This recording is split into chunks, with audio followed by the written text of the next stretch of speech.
Imagine a world where Brazil simply stops playing football, or the sun just forgot to rise.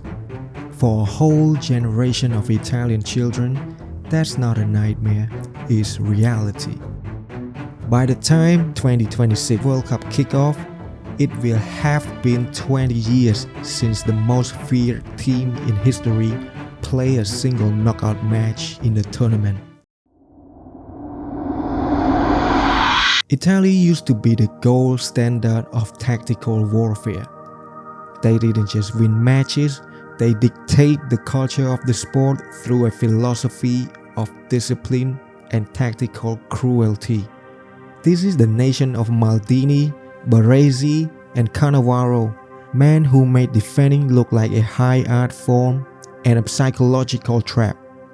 But today, the scary Italy is gone, replaced by a sad song on repeat. After their latest collapse against Bosnia and Herzegovina, the headlines didn't scream apocalypse like they did in 2017. This time, they simply said, "Everybody go home." To understand how a four-time world champion became a spectator, we have to look at the masterpiece that actually masked the rot.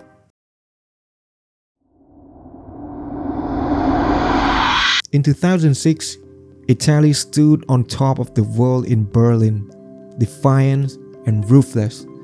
But while Cannavaro was lifting the trophy, the domestic game underneath him was being torn apart by the Calciopoli match-fixing scandal. Experts now admit that the 2006 victory was actually a curse in disguise because it made Italy believe their formula would last forever. They looked in the mirror, told themselves they were still beautiful, and went back to bed while the rest of the world was rebuilding. While Germany and England were investing billions into youth academies, Italy relied on nostalgia. Icons like Gattuso and Del Piero were nearly the end, but the pipeline of fresh talent had already started to dry up. There was a moment when Italy could have saved itself. In 2011, the legendary Roberto Baggio presented a 900-page manifesto titled "Renewing the Future." It was a revolutionary blueprint to standardize coaching, build a massive scouting network, and fix the talent pathway. Baggio worked with 50 collaborators to build it, but the federation let it sit on a shelf until he resigned in frustration 2 years later. He warned that the project was literally dead. Instead of structural reform, Italy kept patching holes instead of rebuilding the ship. By 2025, foreign players made up over 68% of Serie A squads, leaving young Italians with nowhere to play. In fact, under 21 domestic players in Italy receive only 0.9% of league's minutes, compared to nearly 8% in France. Then came the ultimate distraction, Euro 2020.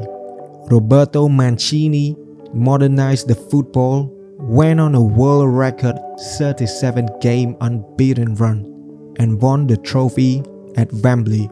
It felt like the Azzurri were back, but we now know that the victory wasn't a recovery. It was a sugar rush, a brief spike that made everyone believe the patient was healthy while the underlying disease was spreading. Just months later, they were stunned at home by North Macedonia. The aura was officially dead. Opponents no longer fear the blue shirt. They saw it as beatable. The final blow came in March 2026. Italy faced Bosnia and Herzegovina in a do-or-die playoff. They took an early lead through Moise Kean, but a red card from Alessandro Bastoni changed everything. Bosnia equalized late, and for the third time in a row, Italy's fate went into a penalty shootout. Only Sandro Tonali managed to score his spot kick. When the final whistle blew, Italy had officially missed its third straight World Cup, a failure that led to the immediate resignation of head coach Gennaro Gattuso and Federation President Gabriele Gravina. The infrastructure was described by UEFA President as the worst among Europe's top 5 leagues. The stadiums are outdated. The finances are a canyon away from the Premier League, and the talent volume is a lottery rather than a pipeline. Italy didn't collapse overnight. They were slowly exposed by a world that moved faster than they were willing to run. This story isn't about just losing games. It's about the danger of arrogance. For 20 years, the giants of the Mediterranean relies on their name to win matches, forgetting the history doesn't play in midfield. The apocalypse of 2017 wasn't an ending. It was a diagnosis that nobody wanted to hear. So, is Italian football dead? Or is this just a darkest hour before a new dawn? The history is too rich for it to stay broken forever, but recovery requires an honesty that Italy hasn't shown since 2006.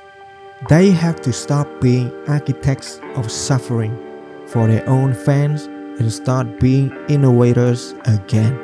What do you think? Can Italy ever win a 5th star? Or has the aura vanished for good? Drop a comment below.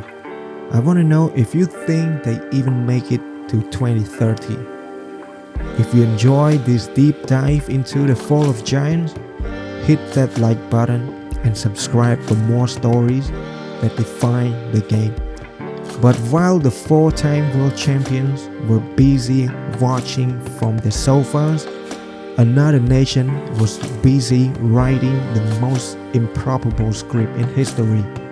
While Italy was losing its soul, the Atlas Lions were busy finding theirs and tearing the global order apart. If you want to see what happened when a team actually finds its identity and pull off the greatest underdog heist in World Cup history, you need to watch my previous video of how Morocco shocked the World Cup in 2022. I'll see you over there.